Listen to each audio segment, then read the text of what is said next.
नमस्कार, आप देख रहे हैं सिटी पोस्ट लाइव। मैं हूं सृष्टि राज। बिहार विधानसभा चुनाव की तारीखों का ऐलान इंतजार अब जल्द खत्म होने वाला है, क्योंकि चुनाव आयोग अगले सप्ताह वोटिंग की तारीखें जारी कर सकता है। एसआईआर के बाद फाइनल वोटर लिस्ट भी जारी हो गया है। तो अब क्या है पूरा मामला और कब तक ये सारी तारीखें जारी हो सकती है, इसके ऊपर विस्तार में जानकारी देंगे चीफ एडिटर श्रीकांत प्रत्युष। तो सर, कब तक ये सारी तारीखें का ऐलान हो सकता है? इस बार 7 करोड़ 42 लाख वोटर्स लिस्ट में हैं वोटर, और उनको वोट देने का मौका मिलेगा। पहले फेज की वोटिंग कब होगी, सरकार किस दिन बनेगी और एनडीए गठबंधन में टिकटों का क्या कब तक ऐलान होगा, इस पर इस डिबेट में हम चर्चा करेंगे। तो चुनाव आयोग कब प्रेस कॉन्फ्रेंस करेगा, चुनाव का ऐलान करेगा, ये जहन में सवाल उठ रहा होगा। तो बिहार में 6 या 7 अक्टूबर को चुनाव का ऐलान हो सकता है। 4 और 5 अक्टूबर को मुख्य चुनाव आयुक्त ज्ञानेश कुमार अपने साथी चुनाव आयुक्तों डॉक्टर एस एस संधू और विनीत जोशी के साथ 2 दिन के दौरे पर पटना आ रहे हैं। चुनाव की तैयारियों का जायजा लेंगे। 5 अक्टूबर की शाम दिल्ली रवाना होंगे और इसके बाद चुनाव का ऐलान हो सकता है। तो 6 को भी हो सकता है, 7 को भी हो सकता है। सर, तो अगले सप्ताह ही क्यों? देखिए, 22 नवंबर 2025 को विधानसभा भंग हो जाएगी। उससे पहले नई विधानसभा और सरकार का गठन होना है। इसमें सिर्फ 52 दिन बचे हैं। वहीं पिछले चुनावों में सितंबर के आखिरी हफ्ते तक चुनाव का ऐलान हो चुका था, और ऐसा पहली बार है कि बिहार में चुनाव का ऐलान अक्टूबर के पहले सप्ताह तक नहीं हुआ है। तो 2010 में 27 सितंबर को नोटिफिकेशन जारी हुआ था, और 2015 में 16 सितंबर को, और 2025 में कब होगा मैंने बता दिया कि अक्टूबर में होगा। तो बहुत देर से हो रहा है। सर, तो कितने फेज में होगा और किस तारीख को चुनाव होगा और क्यों? अब तारीख का ऐलान हुआ नहीं है, अंदाज़ा लगा सकते हैं। इस बार चुनाव 2 फेज में होगा।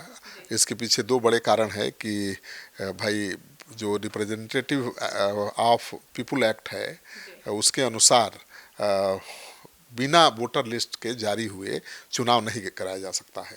तो चुनाव आयोग के कंडक्ट ऑफ इलेक्शन रूल्स में भी चुनाव के ऐलान से पहले वोटर लिस्ट जारी करना अनिवार्य है।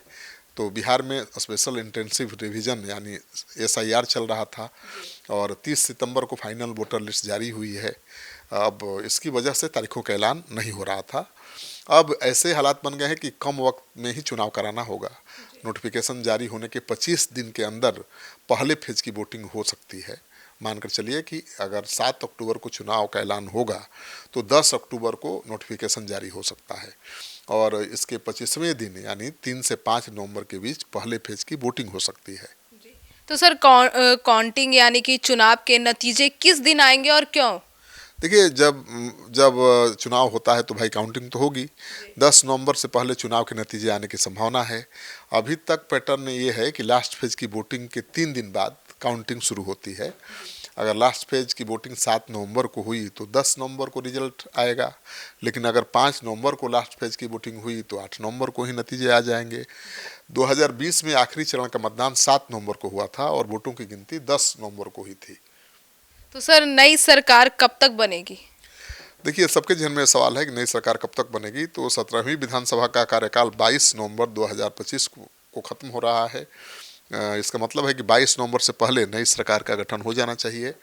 और भारतीय संविधान के आर्टिकल 172 में कहा गया है कि सामान्य परिस्थिति में राज्य के विधानसभा का कार्यकाल पहली बैठक की तिथि से 5 साल तक होगा। इसके बाद विधानसभा स्वतः भंग हो जाएगी। तो बिहार की 17वीं विधानसभा की पहली बैठक सत्र 23 नवंबर 2020 को हुआ था। इस कारण 22 नवंबर 2025 तक इस विधानसभा का कार्यकाल है, तो उसके पहले करना पड़ेगा। सर, तो एनडीए और महागठबंधन में कब तक सीट शेयरिंग तय हो सकती है? सीट शेयरिंग तो लगभग फाइनल है, लेकिन अभी तक कुछ पेच फंसे हुए हैं सीटों के चयन को लेकर और संख्या को लेकर, इसलिए ऐलान नहीं हो पा रहा है। 8 अक्टूबर को दिल्ली में एनडीए के सभी घटक दलों की बैठक होनी है, तो उसके बाद ही ऐलान होगा। और इस बैठक में पार्टी के और दूसरे घटक दलों के बड़े नेता शामिल होंगे।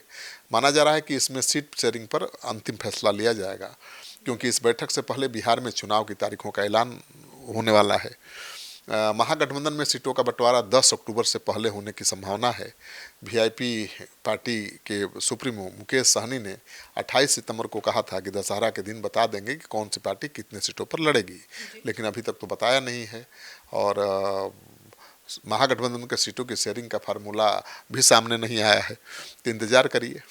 सर, तो एनडीए और महागठबंधन में के पार्टियों में सीट पर पेच फंसा हुआ है, तो क्यों फंसा हुआ है? तो वहीं कई तरह की मांगे हैं। फिलहाल दोनों गठबंधनों में सीटों को लेकर पेच अभी फंसा हुआ है और ऐलान इसलिए नहीं हो पा रहा है। चिराग पासवान और उपेंद्र कुशवाहा जीतने वाली सीटें चाहते हैं और इनमें ज़्यादातर बीजेपी जेडीयू की पारंपरिक सीटें हैं और ये दोनों पार्टियां इसे छोड़ना नहीं चाहती हैं। तो चिराग पासवान लगातार कह रहे हैं कि विधानसभा चुनाव में भी लोकसभा की तरह 100% स्ट्राइक रेट रखना चाहते हैं और इसलिए जीत की संभावना वाली सीटों पर ज़्यादा उनका जोर है। फिलहाल 83 सीटें ऐसी हैं जिन पर बात नहीं बन पा रही है। नरकटियागंज, शिवहर, बेलसन, लौकाहा, जोकीहाट, बहादुरगंज, ठाकुरगंज, कोचधामन, बायसी, मधेपुरा, काटी, हथुआ, रघुनाथपुर, गरखा, सोनपुर, राघोपुर, उजियारपुर, बख्तियारपुर जैसी कई ऐसी सीटें हैं जिसको लेकर पेंच फंसा हुआ है। और कुशवाहा और दलित बहुल सीटों पर जो उपेंद्र कुशवाहा दावा कर रहे हैं वह सासाराम और बांका जिले में ज़्यादातर सीटें चाहते हैं। इसके अलावा चिराग की जो एलजेपीआर पार्टी है 45 सीट की मांग कर रही थी, अब 30 सीट तक शायद तैयार हो जाएगी, लेकिन अभी तक 25 सीट देने की खबर है। तो उपेंद्र कुशवाहा की पार्टी भी 15 सीट मांग रही थी, लेकिन 7 सीट मिलने की संभावना है। जीतन राम मांझी 20 सीटें मांग रहे थे, लेकिन उनको 8 सीटें मिलने की संभावना है, जो फार्मूला सामने आया है। भाजपा मुझे लगता है कि चिराग पासवान को किसी तरफ से मना लेगी, क्योंकि चिराग पासवान को 25 सीटें देने की खबर है, लेकिन वो 30 सीटों की मांग पर अड़े हुए हैं।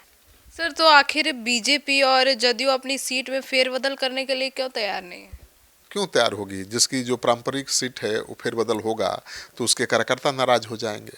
अगर बीजेपी की सीट पर जेडीयू का उम्मीदवार होगा तो जेडीयू के कार्यकर्ता निराश हो जाएंगे और बीजेपी के सीट पर जेडीयू का उम्मीदवार होगा तो बीजेपी के कार्यकर्ता निराश हो जाएंगे और इसका खमियाजा भुगतना पड़ेगा।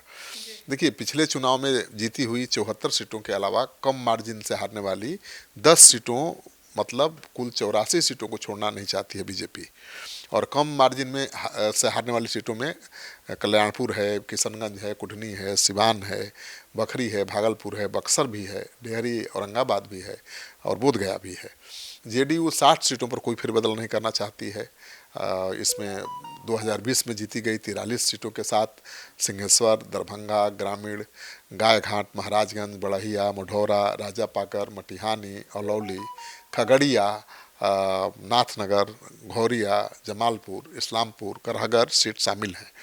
तो करहगर सीट पर तो बीजेपी भी अड़ी हुई है और जेडीयू भी छोड़ने को तैयार नहीं है। तो ऐसी कई सीटें हैं जिसको लेकर पेच फंसा हुआ है और औपचारिक ऐलान नहीं हो पा रहा है।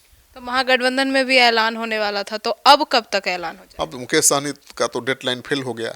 10 अक्टूबर को महागठबंधन में अब सीटों का गणित सुलझ सकता है सूत्रों के अनुसार और सभी घटक दलों की बैठक होने वाली है और अभी तो बहुत खींचतान चल रही है।